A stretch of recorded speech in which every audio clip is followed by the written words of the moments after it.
Hey YouTube, and welcome to episode 11 of Kent Walks. This week we visit the most haunted village in England, Pluckley. The walk starts at the church, grid reference 926453, with on-road parking close by. From the church, head northwest back to the Smarden Road and turn right. Turn right into the cricket ground by way of a marked path, and follow it east through fields and orchards, passing to the south of Shearland Farm to arrive at Surrendon Road.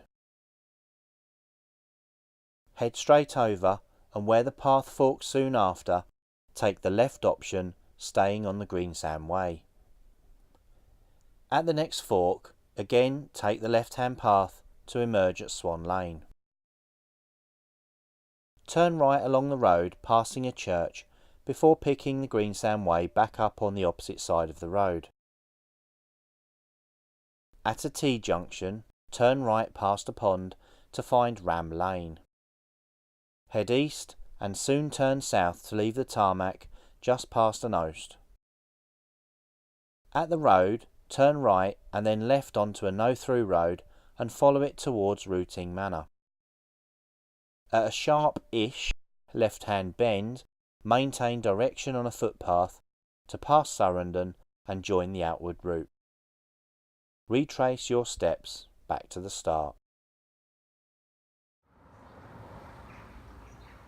Pluckley, reputedly the most haunted village in England, and even holds the Guinness World Record as such. Back in 1989, Pluckley entered the famous book as having 12 ghosts, but local historian Jackie Greby claims there's actually around 85 spooks in the vicinity. And although Pluckley is a beautiful place to pass the time, wandering through its orchards and fields on a splendidly sunny day, if you didn't know better, these ethereal beings wouldn't even enter your thoughts, let alone make themselves known. That said, I'm going to explore a few of the tales behind such extraordinary apparitions. One of the most famous ghosts is the Lady in Red, which is said to be that of Lady Dering, who died whilst giving birth way back in the 12th century.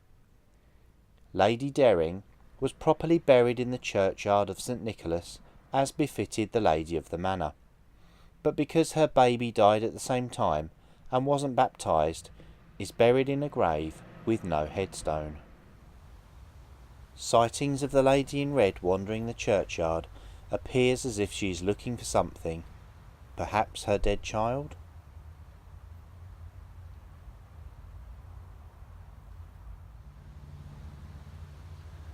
Then there's the ghost of another Lady Dering, who was alleged to be a wicked woman and at her husband's request buried inside no less than 3 lead coffins, each placed inside of the other, to ensure the burial would put an end to her evil doing.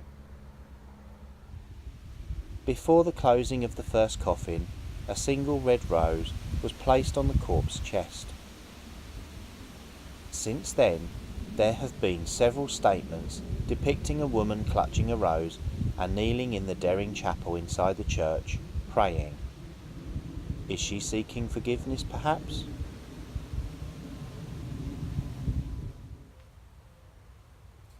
Just west of Pluckley flows the Pinnock Stream. We're not going anywhere near it today, but many years ago, an old lady sat by a bridge at the stream selling watercress that she'd grown nearby. Day after day, she would sit, offering her produce to make a little coin. One horrifying day, a passer-by discovered her badly burned form slumped beside the bridge, almost totally devoured by flames. Initially, It was thought that she fell asleep while smoking her pipe, but soon after her ghost made several appearances with a vision of her burning to death.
Another notable apparition is to be found at Frid Corner, now commonly known as Fright Corner, just south of the village, where traditionally on moonlit nights a ghostly crowd appears. Around 200 years ago, a highwayman was chased by a group of locals after a robbery went wrong.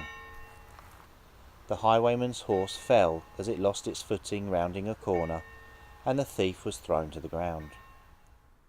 He scrambled to his feet, backed himself against a nearby tree, and using his pistols, commenced to defend himself against the approaching crowd.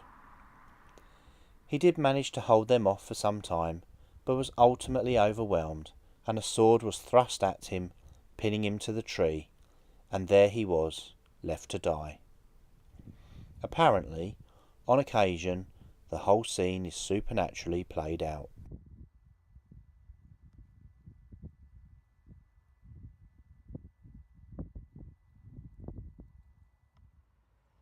Other ghostly reports include the Lady in White, who throws herself off the bell tower of the church, a horse-drawn carriage hurtling down the high street, the furniture-moving, item-hiding ghoul in the Black Horse pub, the farmer who shot himself in the dairy at Elvey Farm after his wife had died from a fever, not to mention the strange goings-on in Derring Wood, also known as Screaming Wood. I could go on and on. Whether you believe in ghosts or not, the stories of such are entertaining, if not fascinating. It is understood that reports of these sightings is becoming less and less frequent. What a shame. My camera's fully charged and ready to go. Once again, we're almost back at the car, without any unexplained spectral visions or strange noises. But it's been a lovely peaceful meander, the perfect medicine after a hard day in the office. Next week, we're heading to Goudhurst, where we unveil more of Kent's local history. Until next time, stay safe and keep on walking.